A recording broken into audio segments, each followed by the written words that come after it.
Subscribe करते वक्त bell icon को जरूर प्रेस करें जिससे लेटेस्ट एजुकेशनल वीडियोस का नोटिफिकेशन आपको मिलता रहे। Fayol principle of management. इस वीडियो में मैं आपको फ्योल के 14 rules of management, principle of management जो उसने कंट्रीब्यूट किए हैं मैनेजमेंट में वो बताऊंगा। उनका basic logic, basic concept easy way में एग्जांपल के साथ बताऊंगा। ये वीडियो बहुत इंटरेस्टिंग है, नॉलेजेबल है, आपको बहुत कुछ सीखने को मिलेगा। कंप्लीट वीडियो को देखिएगा। तो फर्स्ट है principle of a division of a work. Fayol ने कहा कि जो वर्कर है उनके काम को उनके ऊपर तकसीम कर दिया जाए, मतलब सारा काम एक वर्कर पे या एक एम्प्लॉय पे जिम्मेदारी ना डाल दी जाए। मतलब उनके मुताबिक जितनी उनकी सैलरीज हैं, जितनी उनमें कैपेबिलिटी है, उसके मुताबिक उनके ऊपर बर्डन डाला जाए, उनके ऊपर उतना ही काम डिवाइड कर दिया जाए कि इतनी प्रोडक्शन आपने बनानी है, इतनी प्रोडक्शन आपने बनानी है, आपने इस काम में करना है, ये काम को करना है। तो इसका ये लॉजिक बहुत हैवी था। मतलब इस अभी एक जो पर्सन है, एम्प्लॉय जो है, एक काम को पूरा दिन कर रहा है, एक माह जब वो काम करेगा वो उसमें परफेक्ट हो जाएगा। पहले एक माह उसने प्रोडक्शन बनाई 50, तो आस्ता आस्ता जब वो एक्सपर्ट हो जाएगा उसकी प्रोडक्शन में भी इजाफा होता जाएगा, क्योंकि उसका काम उसको परफेक्ट पता चल जाएगा अभी क्या करना है और क्या नहीं करना। तो प्रोडक्शन भी इंक्रीज होगी, वो एक्सपर्ट भी हो जाएगा और काम भी डिवाइड हो जाएगा। तो इससे ऑर्गेनाइजेशन को बहुत बड़ा बेनिफिट मिलेगा। और यही बिजनेस स्ट्रेटजी जो है, बिजनेस का प्रिंसिपल है, ये कंपनीज में भी अप्लाई होता है कि बिजनेस को बढ़ाने के लिए क्या करते हैं, जो कंपनीज हैं उसके एम्प्लॉयज को बढ़ा देती हैं, उसकी ब्रांचेस को बढ़ा देती हैं और काम को डिवाइड कर देती हैं। तो ये फ्योल का फर्स्ट प्रिंसिपल था। Second principle, principle of authority and responsibility. Authority का मतलब होता है ताकत, पावर। उसने कहा कि जितनी जिसकी पावर है उतनी ही उसके ऊपर जिम्मेदारी होनी चाहिए। ये नहीं अभी एक लेबर है उसके ऊपर मैनेजर की भी जिम्मेदारियां हो, मतलब सारे लोगों को मैनेज करना है, प्रोडक्शन की भी और भी जिम्मेदारी नहीं। लेबर की क्या जिम्मेदारी हो, मतलब उसने जो प्रोडक्ट बनानी है बस वो ही बनानी है, उसका और कोई काम नहीं। जिसकी जितनी अथॉरिटी है उतनी ही रिस्पॉन्सिबिलिटी हो। रिस्पॉन्सिबिलिटी मतलब जिम्मेदारी। तो ये भी उसने प्रिंसिपल दिया कि जितनी जिसकी अथॉरिटी है, जितनी जिसकी पावर है, उसके मुताबिक उसको जिम्मेदारी दी जाए। इससे काम क्या होगा, अच्छे तरीके से मैनेज होगा और जितना जिसको काम दिया जाएगा वो उसको सर अंजाम देगा। आगे थर्ड पे है principle of a discipline. Principle of a discipline मतलब ये तो बहुत आम सा कॉमन सा है कि जिसको जितने टाइम पे बुलाया गया है, मतलब जो टाइम है लेबर का उसके मुताबिक आया जाए, उस रूल्स को फॉलो किया जाए। अगर ना फॉलो किया जाए तो उसके ऊपर रिस्ट्रिक्शन लगाई जाए, वार्निंग लगाई जाए, उसकी सैलरीज को मतलब कम किया जाए, उसको जुर्माना देना पड़े। तो इस तरह का जो डिसिप्लिन है, टाइम पे आना, सैलरीज टाइम पे कर देना, एम्प्लॉयज़ के साथ जो माहदा हुआ है वो टाइम पे पहुंचाना, जो सप्लायर से रॉ मटीरियल खरीदा उसके पैसे देने हैं, टाइमली उसकी पेमेंट करना, जो मार्केट में आपने डिमांड सप्लाई करनी है अपने रिटेलर को, होलसेलर को, वो टाइम पे करना। इस सारे की जो मैनेजमेंट होती है उसको, उसमें मैनेजमेंट में फ्योल ने ये भी एक थर्ड पे प्रिंसिपल दिया, principle of a discipline. Discipline को फॉलो करके अच्छे तरीके से सारे काम किए जाए। फोर्थ पे था principle of unity of a command. मतलब जो कमांड देने वाला हो, कमांड मतलब जो ऑर्डर देने वाला हो वो एक हो, मतलब जो भी ऑर्डर हो सिंपल एक हो।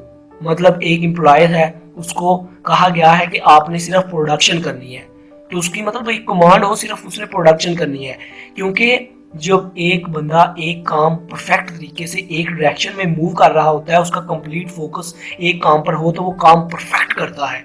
जब एक ही बंदा दो दो तीन तीन कामों में मगन होगा, उसका कोई भी काम अच्छे से नहीं होगा, उसमें परफेक्शन नहीं होगी। तो उसने ये भी प्रिंसिपल दिया कि अगर एक एम्प्लॉय या कोई एक जो भी मैनेज एम्प्लॉय है कंपनी का, उसको सिर्फ एक डायरेक्शन में कमांड दी जाए, मतलब उसका ऑनर जो हो वो एक हो।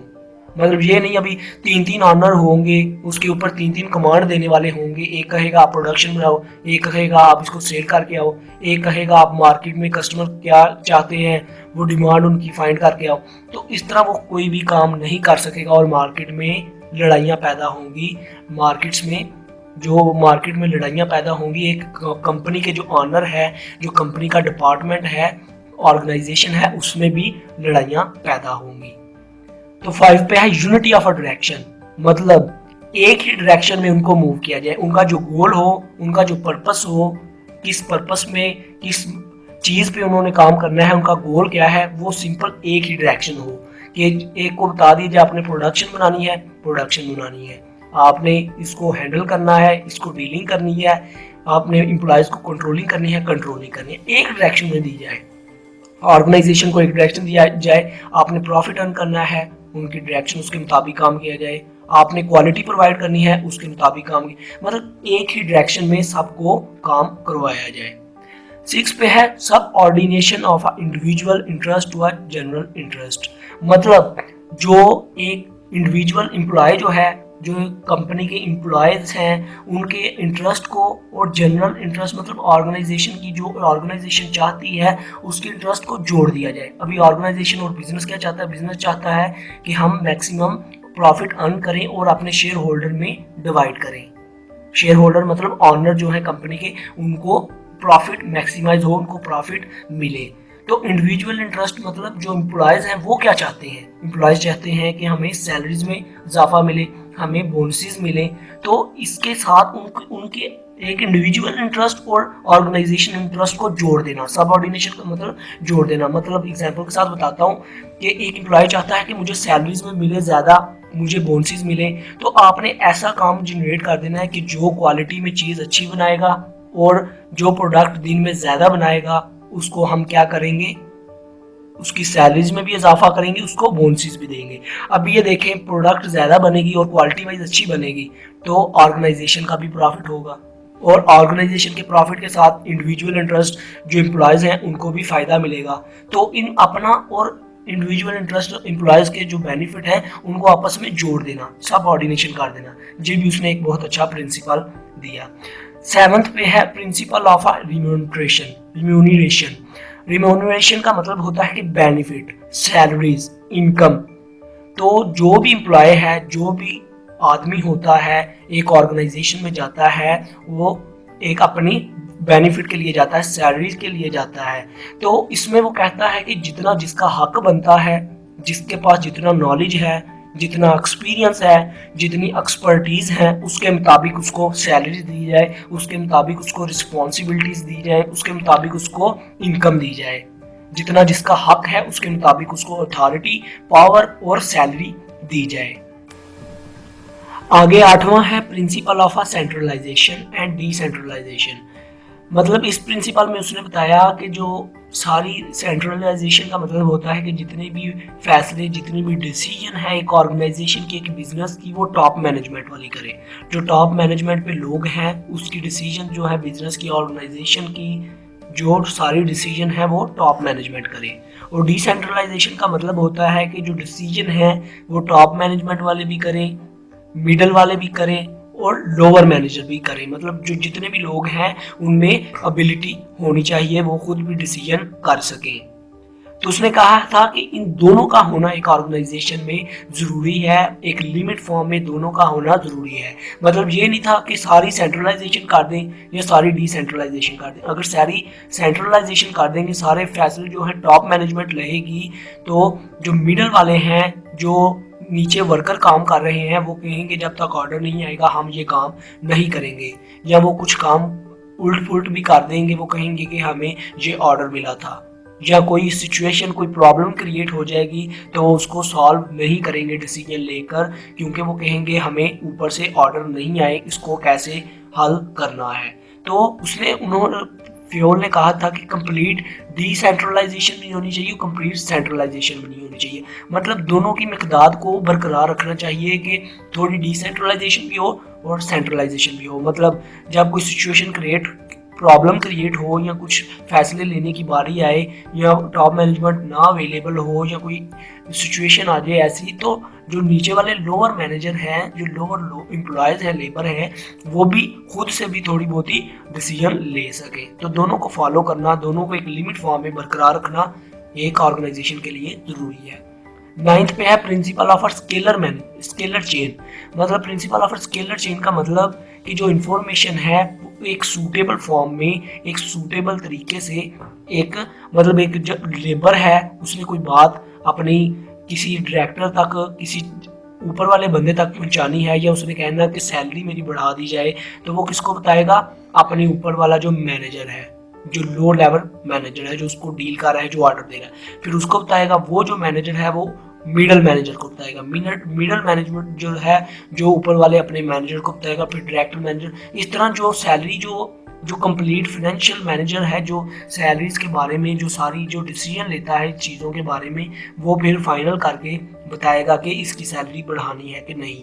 आप एक यूनिवर्सिटी की या कॉलेज की एग्जांपल ले लें, जो एक आम स्टूडेंट है, उसने अपनी कोई बात अपने एचओडी तक या डायरेक्टर तक पहुंचानी है कि इस स्कूल में या कॉलेज में ये चेंज लाई जाए, ये तब्दीली लाई जाए, या हमारे इधर प्रिंटर हो या हमारे इधर प्रोजेक्टर लगवाए जाए, तो वो किसको बताएगा? अपने सीआर को, अपना जो क्लास का सीआर मॉनिटर है उसे बताएगा, फिर वो अपने क्लास टीचर को बताएगा, फिर क्लास टीचर एचओडी को बताएगा, हेड ऑफ डिपार्टमेंट को, और फिर वो इस तरह डायरेक्टर मैनेजर, इस तरह एक सूटेबल फॉर्म में इंफॉर्मेशन का जाना, इसने फ्योल ने ये प्रिंसिपल दिया था। और एक छोटी सी और भी उसने बात कही थी कि अगर इंफॉर्मेशन इम्पॉर्टेंट हो तो वो डायरेक्टली जो है जिस बंदे तक जानी है उसको डायरेक्टली भी बताया जा सकता है। इससे क्या होगा कि टाइम भी सेव होगा और इंफॉर्मेशन जो इम्पोर्टेंट है वो भी सेव रहेगी। तो इसको कहते हैं गैंग प्लैंक। ये जो डायरेक्टली इंफॉर्मेशन एक जगह से दूसरी जगह भेजना, इसको कहते हैं, फ्योल ने कहा, गैंग प्लैंक कहते हैं। तो 10th पे है प्रिंसिपल ऑफ ऑर्डर। मतलब प्रिंसिपल ऑफ ऑर्डर में कहा जाए कि हर चीज़ का जो एक सूटेबल फॉर्म में उसको तरतीब दी जाए, उसकी अरेंजमेंट हो, उसकी एक मेंटेनेंस हो, उसको एक अरेंजमेंट फॉर्म, मतलब एक चीज़ है, एक जो मैनेजर है कंपनी का या सीईओ है, तो उसका एक अलग ऑफिस बना हो, एक ऑर्डर फॉर्म में ऑफिस बना हो। ये नहीं वो इधर उधर भटक रहा हो कंपनी में, कभी उधर बैठा हो, कभी प्रोडक्शन डिपार्टमेंट में, कभी कहीं। तो इस तरह एक ऑर्डर, एक तरतीब की तरीके से हर चीज़ को मैनेज किया जाए, ऑर्डरली मेंटेन किया जाए। जो नीचे वाला असिस्टेंट मैनेजर है उसका अलग ऑफिस हो, जो चीज़ों का मतलब जो प्रोडक्ट की जिसको ज़रूरत है, जिसमें अशिया मौजूद होती हैं कंपनी के डिपार्टमेंट की, जो स्टॉक डिपार्टमेंट है उसका एक अलग जगह पे मैनेज किया जाए। तो उसने ये भी कहा कि प्रिंसिपल ऑफ ऑर्डर मतलब चीज़ों को एक मेंटेन फॉर्म में, एक अरेंजमेंट फॉर्म में होना चाहिए। 11th पे है प्रिंसिपल ऑफ इक्विटी। मतलब सब एम्प्लॉयज जो हैं, जो सारे ऑर्गेनाइजेशन के मेंबर हैं, उनको इक्वली डील किया जाए, उनके साथ एक जैसा बर्ताव किया जाए, उनको एक जैसा इंसाफ दिया जाए। मतलब मैनेजर की सैलरीज में इजाफा हुआ है, साथ लेबर में भी हो। अगर कोई मैनेजर की गलती है तो उसकी गलती उसको माननी चाहिए, उसके ऊपर लेबर पे ब्लेम नहीं डाला जाए। तो इस तरह इक्वली डील किया जाए। आगे है stability of a tenure. Stability of a tenure का मतलब है कि आपके जो एम्प्लॉयज़ हैं उनको अपने एरिया में, अपने जो डिपार्टमेंट में जिसमें एम्प्लॉयज़ काम कर रहे हैं उधर एडजस्ट करना है। मतलब अभी कोई न्यू एम्प्लॉय आया है तो वो अभी इतनी प्रोडक्शन नहीं बना रहा या उसका मतलब अच्छे तरीके से काम नहीं कर पा रहा क्योंकि वो नया है, तो उसको निकालना नहीं, उसको एडजस्ट होने देना है। 1 महीना 2 महीना मतलब थोड़े दिनों तक वो स्टेबल हो जाएगा, एडजस्ट हो जाएगा। या कोई काम एम्प्लॉय जो है काम कर रहा है उसको आप उसका ट्रांसफ़र किसी दूसरी जगह कर देते हैं। अभी 1 महीना उसने काम किया, उसको किसी और जगह ट्रांसफ़र कर दिया, अभी दूसरी जगह पे काम किया, फिर उधर से किसी और जगह ट्रांसफ़र कर दिया। तो इसका मतलब वो उसको आप एडजस्ट नहीं होने दे रहे, उसको आप जब एडजस्ट नहीं होगा तो इसका मतलब काम नहीं करेगा। या एक एम्प्लॉय जो है वो अच्छे से एक जगह पे एडजस्ट नहीं हो रहा, दूसरी जगह अपना ट्रांसफ़र कर रहा है या काम को छोड़ रहा है। फॉर एग्जांपल जो एक किराएदार है या कोई एक जो आदमी है वो एक सिटी में जाता है, उधर रहता है, उधर उसे छोड़ देता है 1 माह बाद, फिर 1 माह बाद दूसरी सिटी जाता है, उधर उसको छोड़ देता है, फिर 1 माह बाद दूसरी सिटी, इस तरह छोड़ देता है। इसका मतलब वो किसी एरिया में एडजस्ट नहीं हो रहा, स्टेबल नहीं हो रहा। तो इसी तरह हमने जो है वो अपने एम्प्लॉय जो हैं उनको एक जगह पे स्टेबल करना है, उनका ट्रांसफ़र नहीं करना, क्योंकि ट्रांसफ़र होगा तो वो एडजस्ट नहीं होंगे तो काम भी अच्छे से नहीं होगा। तो इस रूल्स को भी हमने फॉलो करना है।